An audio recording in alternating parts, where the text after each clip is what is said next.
Ladies and gentlemen, thank you very much. It's 6 minutes past 6, so I think I'll try to bring the formal part of this evening's proceedings to an organized start.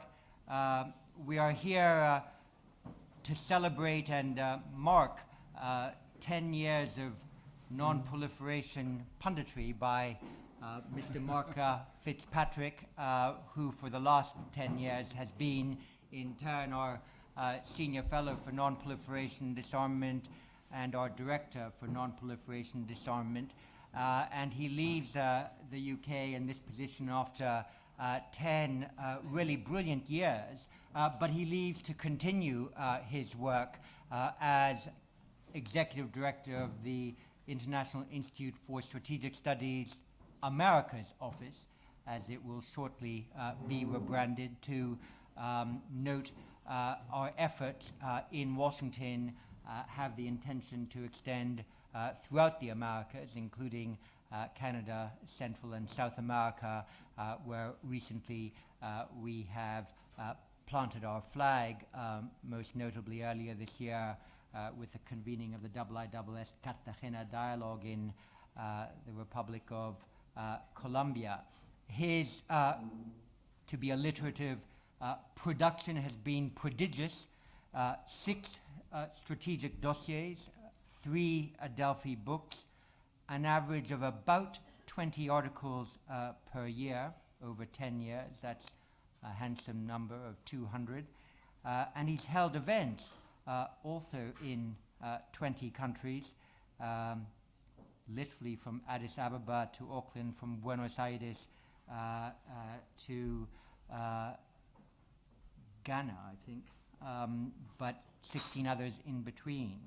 And what has been most remarkable about this prodigious production has been also the method by which it's been done, which I think is meant to be typical of the best of IISS work, which is dispassionate, evidence-based, always original, but never unnecessarily flashy, and certainly unpolemical. And this in a field, the analysis of weapons of mass destruction and proliferation, which all too easily lends itself to polemics and the exchange of facts that are too often invented or distorted in order to meet a political or policy end. And these are distant temptations by which Mark Fitzpatrick has never been seduced. And so if there were anything as crude as a global ranking of non-proliferation and WMD specialists, there's no question that Mark Fitzpatrick would be ranked in the top 5, and occasionally his seating will have certainly reached the number 1 position, and not least, I think, in the last year, where he has been, I think, the most consistently reasoned and intelligent voice on the very difficult debate over the Iranian nuclear dossier. So with that properly lengthy introduction, I invite Mark to give us his reflections on the last 10 years and a bit the future as well. Mark, the floor is yours. Thank you very much, John. Thank you all for coming. It's very good to see so many friends and colleagues here, none of whom I knew before coming 10 years ago. I was thinking one of the statistics I should have counted was the number of friends made. That's one that's important to me. When I came 10 years ago, all was not quiet on the non-proliferation front. Mahmoud Ahmadinejad had recently taken office, and one of the first acts was to reject the package proposal put forward by the E3 as a way of trying to halt Iran's move toward enrichment. Israel was already speaking of a point of no return if Iran learned how to spin centrifuges. In Northeast Asia, the 6-party talks had just produced a joint declaration setting a path toward denuclearization for North Korea, but the promise was broken in about 24 hours over a breakdown in the sequencing disagreement. And with North Korea's help, Syria was building a plutonium production reactor, although we didn't know it at the time. George W. Bush and Manmohan Singh had agreed on a deal to allow full civil nuclear cooperation with India without it having to give up its nuclear weapons and join the NPT. The deal anticipated geostrategic benefits from a new alignment, but it sparked Pakistan to increase its plutonium production and later to introduce tactical nuclear weapons to the fraught subcontinent equation. In the years since then, the nonproliferation story has been mixed. On the positive side, the worst nightmares haven't come true. The taboo on the use of nuclear weapons continued to its 70th year. And the world did not even come close to a nuclear exchange this past decade. Nor has there been any detonation of a dirty bomb, though not because of a taboo or because radiological material is hard to find. We can thank our security agencies, but we can also thank our blind luck. The 2008 Mumbai massacre did not spark an armed conflict that could have resulted in a nuclear war, although chances are greater today of such an escalation. North Korea did not resume construction of the 50-megawatt reactor that was stopped in 1998 under the U.S.-North Korea agreed framework, and which, if completed, would have been able to produce enough plutonium for 5 to 10 weapons a year. Instead, the reactor rusted out. So those who criticize that agreed framework need to compare what would have likely happened without it. Iran did not acquire nuclear weapons, and war was not initiated to stop it. Both worst-case outcomes were avoided. The title of my 2007 book, I think, stood the test of time. The Iran deal should foreclose those outcomes for another 15 years, at least, if the deal is implemented, which, though probable, isn't a sure bet given the fragility of political support in Iran and in the United States. It's unfortunate that Iran retains a nuclear weapons capability, but it's better that it be constrained. Again, critics of the deal have to compare the alternative. Containment has largely worked to prevent proliferation, with the exception of the failure of North Korea. The number of nuclear-armed states has been kept to single digits, and the past decade has seen significant rollback in Iran's centrifuge numbers, in Myanmar's apparent dabbling in nuclear matters and its missile deals with North Korea, in Syria's chemical weapons stockpiles, now eliminated from state arsenals, although not from non-state actors. The Chemical Weapons Convention banning these weapons has come close to universal acceptance. You know, the NPT used to be the arms control treaty closest to universalization, with only 3 holdouts. Now it has 4 with North Korea. And the Chemical Weapons Convention now also has only 4 outliers: Israel, Egypt, North Korea, and South Sudan, the last of which probably will exceed soon. Israel and Egypt in particular don't have any good reasons to be outside the convention. It just isn't a priority for them. They should make it one, for reasons explained by Nomi Baryakov in the latest edition of Survival. Other treaties and would-be treaties have made less progress. The CTBT still requires 8 ratifications for entry into force, just 1 less than 10 years ago. The outliers, again, do not have good reasons. In the United States, it's just politics, which I'm afraid is getting worse. The NPT witnessed a new case of safeguards noncompliance by Syria. There have also been louder claims that the nuclear weapon states have not met their disarmament obligations. In fact, they've made significant reductions in arsenals, but the superpowers still retain more than they need. Meanwhile, momentum toward cuts has stalled. When I inherited my program from Gary Seymour 10 years ago, it was called just non-proliferation.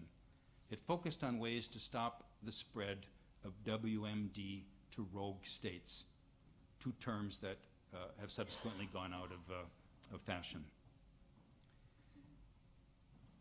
A few years later, attuned to a growing academic and philanthropic interest in arms control and denuclearization, we changed the program name to Nonproliferation and Disarmament.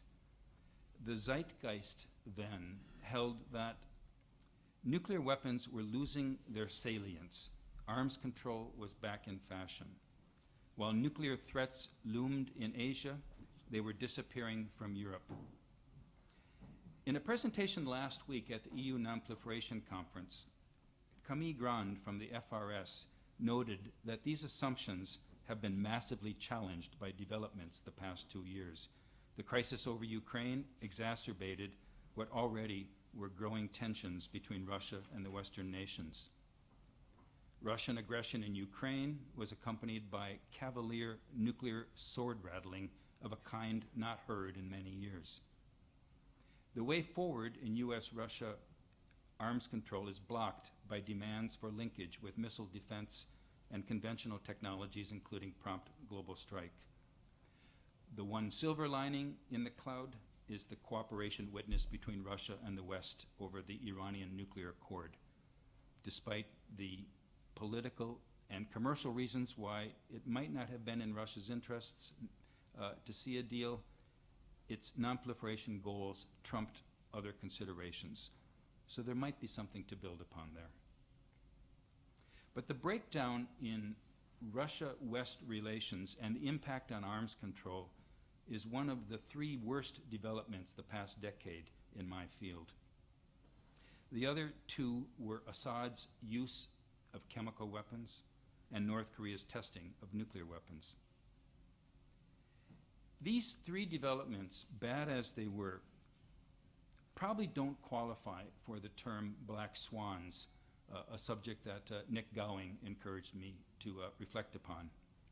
They were unpredictable, but bad as they were, they were not, unfortunately, so rare in historical terms. Nor do they meet the black swan criteria of having a major impact. Russia's rupture of the Budapest Memorandum, under which Ukraine was assured sovereignty and territorial integrity when it gave up the nuclear weapons that were stationed on its territory. The rupture of that memorandum did not dissuade Iran from signing the most significant arms control agreement of the decade. Assad's use of chemical weapons gave vent to non-state actors to use chlorine as weapons, but at least those non-state actors did not have access to his chemical weapons arsenal, which had been shipped out and destroyed.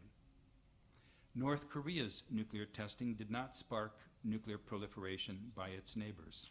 South Korea and Japan remain non-nuclear, so too does Taiwan. All 3 have the means and the motives to go nuclear, but they haven't for 2 important reasons. One, because they realized the downsides to their economy and to their alliance relationships, and 2, because they could rely on US extended deterrence for their security. My 3rd book to come out in February examines this in detail. Maybe I'll be back here to talk about it. Writing that book reminded me of the importance of deterrence. The means of deterrence are not just nuclear, of course. Deterrence via conventional weapons is often more credible.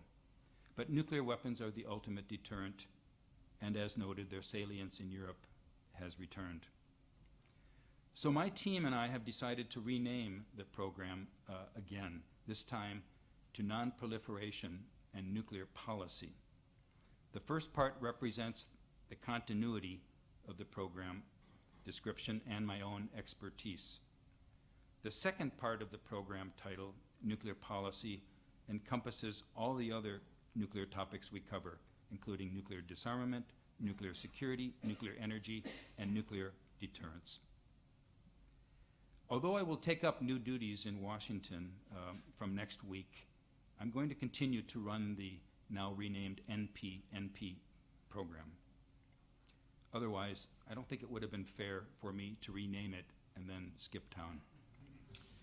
So that was the serious part of the evening, and we'll continue a bit more seriously, but we'll also have some wine later and a little bit more social chit-chat. Thank you, Mark.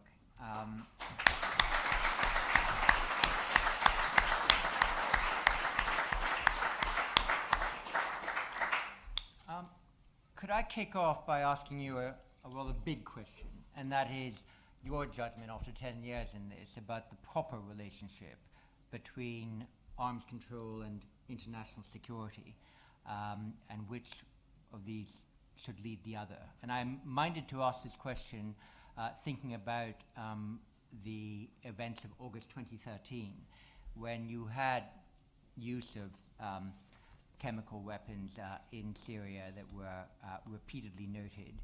A red line had been famously drawn by the US president, and a decision taken that there had to be some action consequent on that red line having been drawn and many, many times crossed, as it was then judged by the Syrian regime. And the advocates of military action in the United States, who appeared before Congress to explain in ever-growing detail what their policy would be over a period that extended over nearly 2 weeks before eventually the whole operation was called off by a diplomatic intervention from the Russians.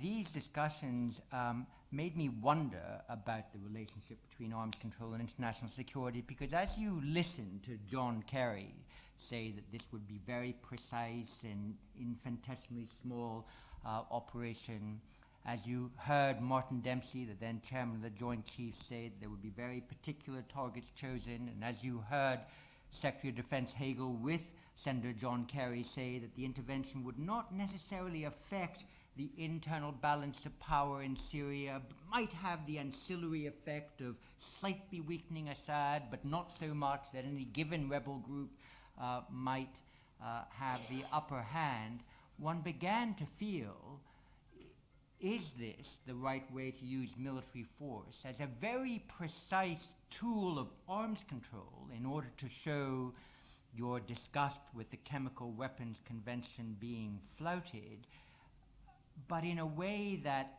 intervened into a very complex international security environment, and very self-consciously, in a way meant somehow not to affect that environment? Can the use of military force for an arms control purpose ever be so clinical as not to affect international security? And should one not always have the international security picture principally in mind if one ever uses military force to enforce an arms control norm? John, you started off saying that you're going to ask a big question, and that was. I think one could make it even bigger, though. One could ask whether military interventions or the lack of military interventions have a wider impact. And I thought that was the direction you might be going, that the demerit of President Obama having drawn a red line and then letting it be crossed with impunity was, of course, the implications for international security elsewhere, that it seemed to suggest that he wasn't serious. I think in the particular Syrian case, it turned out very well, because it led to a peaceful dismantling of Syria's chemical weapons program and a further movement toward eliminating this kind of weapon everywhere, a further movement toward universalization. I'm not able to. I know at the IISS I should be able to talk about the military implications and the domestic implications of if force had been used in Syria, but that's too much of a what-if question. I think the bigger question is when you use deterrence for arms control purposes, as it was threatened to be used in Syria, and it worked, and as it is threatened to be used in the case of Iran to keep Iran from acquiring nuclear weapons. I think deterring Iran from going to that step of crossing from having a capability to production is the strongest tool that the West employs vis-a-vis Iran. And if Iran were to cross that red line with impunity in the way Assad did with chemical weapons, then I think we would have a very serious situation. Thanks. Nigel Inkster. Yeah, Mark, thanks very much for that very thorough summation of... Thanks very much for that very thorough summation. I think, if I'm not mistaken, there was one example that you didn't include in your list, unless I was momentarily not paying attention, and that was Libya. And the case of Libya, I think, is quite interesting insofar as for years they had an indigenous program that was really nothing more than a source of corruption and patronage going nowhere. And then one day they bought the AQ Khan starter kit, which, as we all know, actually worked, or would have worked eventually. Fortunately, we were able to get it off them before pretty much it had got out of the packing cases. But then, subsequently, the events unfolded that led to the overthrow of Gaddafi and the subsequent chaos. And one of the lessons that arguably could be drawn from that particular episode is, if you've got these things, don't give them up, because if you do, nothing can save you. What's your response to that? Yeah, I didn't include Libya because the non-proliferation actions were taken before I started here 10 years ago. And in my first talk at IISS, I talked about the Libyan case, and it sounded pretty wonderful at the time. And as you correctly point out, it went downhill. At least the situation in Libya went downhill. But the weapons were removed. They didn't get nuclear weapons. They weren't able to share their nuclear weapons technology with anybody else. The chemical weapons that they had were not transferred elsewhere. Most of them were destroyed, as were the missile components. So it was a pretty good result from a non-proliferation point of view. But Iran and North Korea have both voiced exactly the sentiment, not your sentiment, but the lesson that one might draw, that if you've got weapons, don't give them up because nothing will save you. But look, those weapons would not have saved Gaddafi from overthrow by rebellious forces. In the same way that North Korea's nuclear weapons are not going to save it from internal strife, should it come to that. In the same way that Israel's nuclear weapons aren't going to save it from actions on its borders. They're just not useful for that kind of internal situation. So yes, I think you're right that states did draw that lesson, but I don't think it was the right lesson. I think I saw Dana Allen. Thank you. Mark, you referred to the zeitgeist of various periods in your last decade. One of the, I think when you arrived here, the zeitgeist was characterized by a great fear of nuclear terrorism.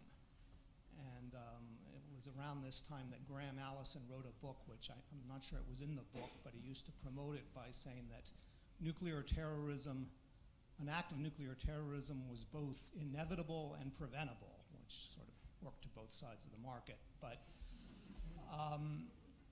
it's clear that that fear, which had a lot to do with the way we worried about proliferation risk, also drove a lot of the history of the past decade and a half. And I'm just wondering how your views of the risk of nuclear terrorism and its relationship to proliferation has changed or not changed. I think one can certainly count the absence of nuclear terrorism incidents as another success story. And, partly it's blind luck, but it had a lot to do with the combined efforts, concerted efforts of all of the major countries of the world in addressing the problem, in locking up the fissile material and reducing stockpiles of HEU. The number of countries that have fissile material stockpiles is halved. Efforts were taken, and I think one has to applaud the efforts of the United States, South Korea, and Netherlands for leading those summits over the last 7 years, the last one to come in April next year. I think there's still a real danger of terrorists acquiring material that can cause grave harm to economies and the environment. I think it's much more likely that they would get their hands on radiological material because it's so prevalent around the world. And I just am frankly surprised that that hasn't come to pass yet. You know, there was a big story 2 months ago about Moldova. Authorities there, four times they stopped nuclear smuggling cases. Each case happened to be a case of a sting operation by the security forces. But there was some material available to smugglers, some highly enriched uranium, and apparently it came from some place in the former Soviet Union that was leaky. So it is possible that terrorists could get their hands on highly enriched uranium, but fashioning it into a weapon, we've had debates in this room about how easy that is or not easy. You know, 6 of the right people could do it, but assembling those 6 people might be hard in an environment where intelligence agencies are really focusing their efforts on it. Desmond Byrne. Desmond Byrne, a IISS member. Mark, thanks so much for your talk, and we're sorry to see you leave London. If you look into your crystal ball, what do you see? Are the issues for the future about holding on to the arms control regimes that currently exist? I mean, the biological, chemical, NPT. I mean, is that where the effort needs to be put, particularly at a time when the international order, isn't not very orderly, and there's lots of disputes and lots of difficulties? Or are there new things like FMCT? I mean, is there a sort of new agenda to be, reached out for, or is it really holding on to what we've got and trying to, as it were, bid it down and really make it effective, whether it be CTBT or other things? Desmond, I think when I spoke 10 years ago, I talked about how the difference between the way Americans and Europeans tend to approach these matters, and Europeans giving much more attention to institutions and treaties and legal mechanisms and so forth, and wanting to keep what they have and improve by getting the CTBT ratified and FMCT negotiations off. And the Americans being much more of a kind of a pragmatic mind and creating coalitions of the willing and ad hoc mechanisms like the Proliferation Security Initiative and other ways to combat nuclear terrorism or the spread of nuclear weapons.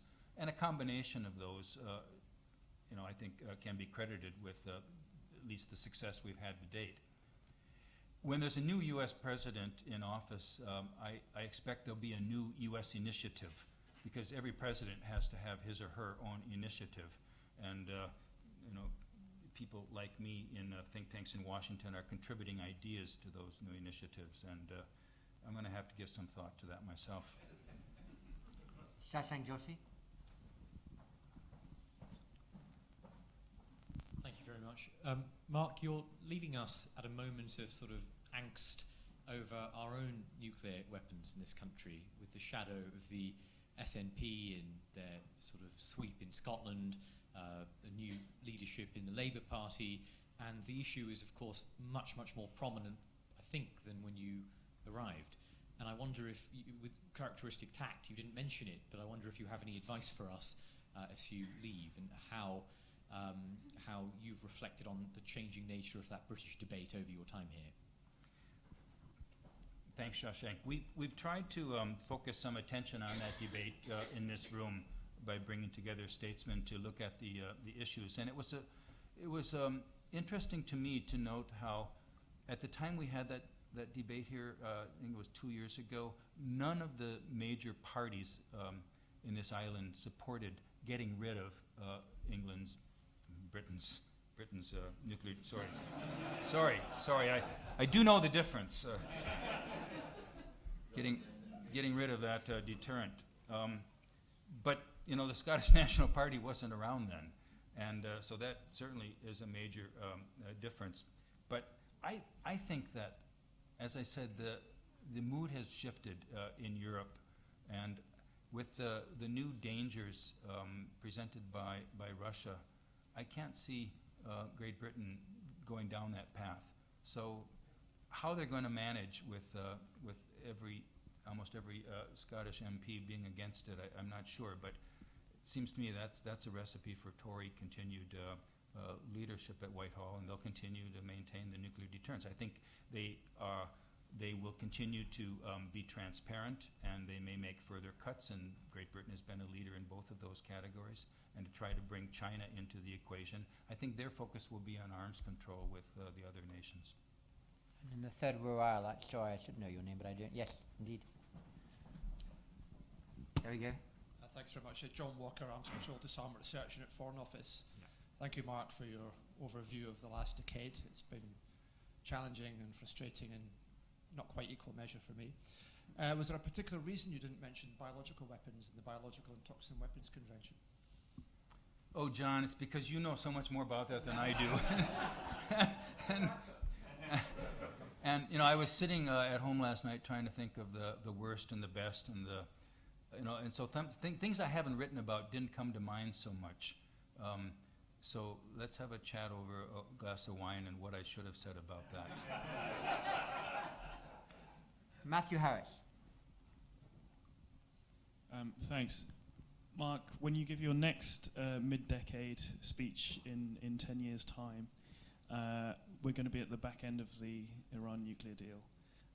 Are you going to be sounding a call to action to prevent worst-case outcomes again, or will you be reflecting on 10 years of solid implementation in a changed landscape?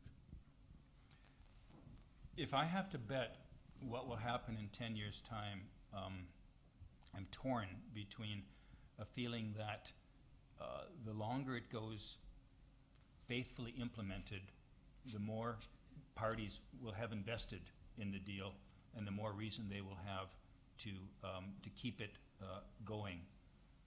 On the other hand, I reflect on the difficulty of the IAEA being able to draw a conclusion in 8 years' time that all of Iran's nuclear activities are for peaceful purposes.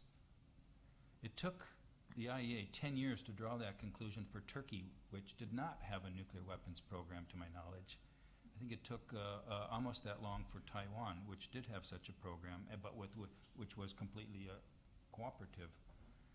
So how they can do it in 8 years for Iran, I'm doubtful.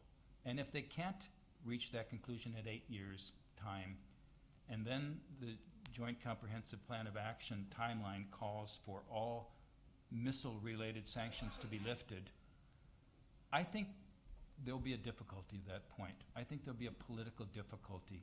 It will depend on who's in the White House. And it could well be that at that point I will be calling for the deal to be renegotiated. Nicholas McLean. Thank you. My question really relates to the last question, but how would you like to see systems of verification strengthened and the IAEA?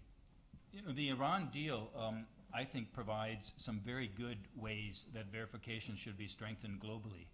It goes beyond the NPT in several respects, both in the tools that it employs and the conditions that it states. Now, one of the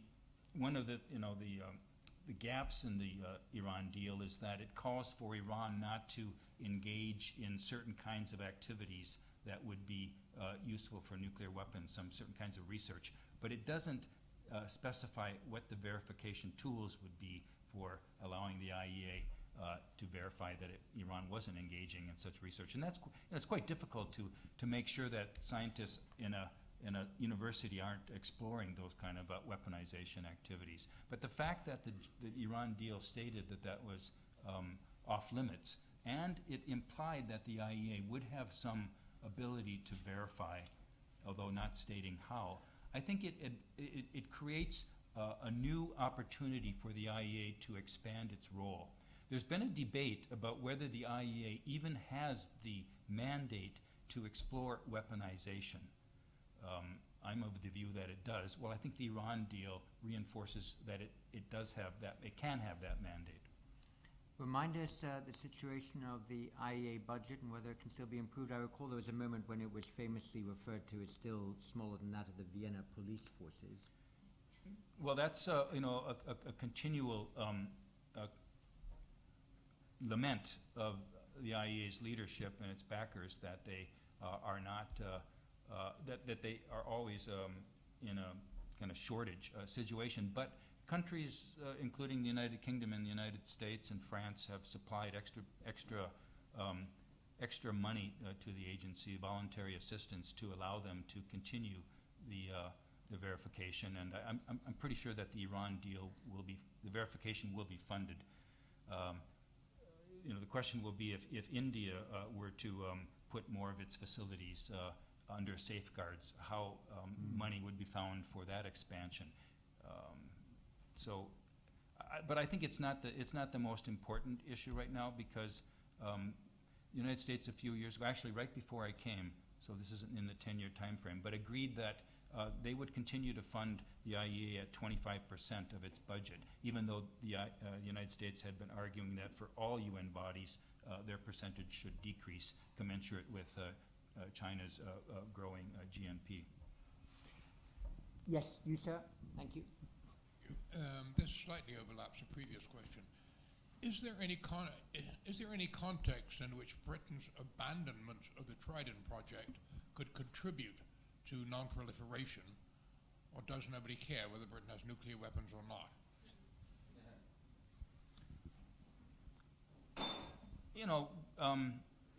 If Britain were to take that momentous step, it certainly would be applauded in many parts of the world. The vast majority of which don't have nuclear weapons and would see it as a courageous step. But would it have any impact on persuading countries that are nuclear armed to follow suit? It's hard to find evidence to support that suggestion. One would hope so, but it's a kind of an idealistic hope that I don't think is well supported. Paul Schulter? Paul Schultz, member of the Institute. Mark, in the 10 years on your watch, the number of nuclear weapons states, I think, has stayed at 9. Congratulations that it hasn't gone up. But looking 10 years ahead, and then let's go for 20 years, what would your estimate be of the likely number in those time periods, and what will be the decisive factor determining those numbers? Would you note, please, that he gave me credit for that and reflected in my evaluations, please? Actually, North Korea tested in 2006, so that was after I came. So I am responsible for that one. So there were 8, now there are 9. In 10 years, I think there will be 9. And in 20, I think there'll be, well, it depends on how Scotland goes and so forth, but maybe there could be 8. But for there to be any further nuclear armed states would require a member of the NPT to follow North Korea's path and reject, pull out, withdraw. And I think the nations of the world will do something to prevent that. They will employ deterrence, I think, or employ other means of suasion. The United States was able to stop 2 of its allies from going nuclear in the 1970s. It had to stop South Korea again and Taiwan again, but eventually they both were stopped. And so allies can be stopped. Parties that are outside the framework would face penalties. Now, whether the world would be ready to employ those penalties, I think they'll be more ready in cases where countries pull out of the treaty than in cases where countries that weren't in the treaty to begin with go down that path. Your new program is sort of NP squared, right? Non-proliferation and nuclear policy. So let me draw you out on the nuclear policy side, and particularly about what the United States might choose to do. You now have a Secretary of Defense of the United States, Ash Carter, who's a real, personal, genuine expert on nuclear deterrence, nuclear policy, and and the custodianship of nuclear weapons. And there's a constant debate, which I suspect will soon pick up again, as to how the United States should modernize its nuclear arsenal, what weight it should give to tactical nuclear weapons, how it should size its nuclear arsenal. How do you think that debate will play out? And will it be constrained uniquely to the professional class, or will it become something that public opinion in some form will be seized by? I had thought that the debate would be formed by budgetary pressure, because it is so expensive to recapitalize the three legs of the American nuclear triad. But they're going ahead with it. They are. It's going ahead, and the debate is going on. But it's not exactly raging. It is confined to the specialists, and there's not a huge backlash. There's not a huge movement to stop it. So, I think that the United States will continue the triad despite the budgetary difficulties. One of our American non-proliferation colleagues, Jeffrey Lewis, I remember at IISS meetings kept saying, well, the budget will be the enforcer that would prevent the United States from modernizing. But so far, somehow, they're able to do it. And I think for the same reasons that the United Kingdom will be continuing with Trident despite the monetary costs, because of the sense that the world is too dangerous without it.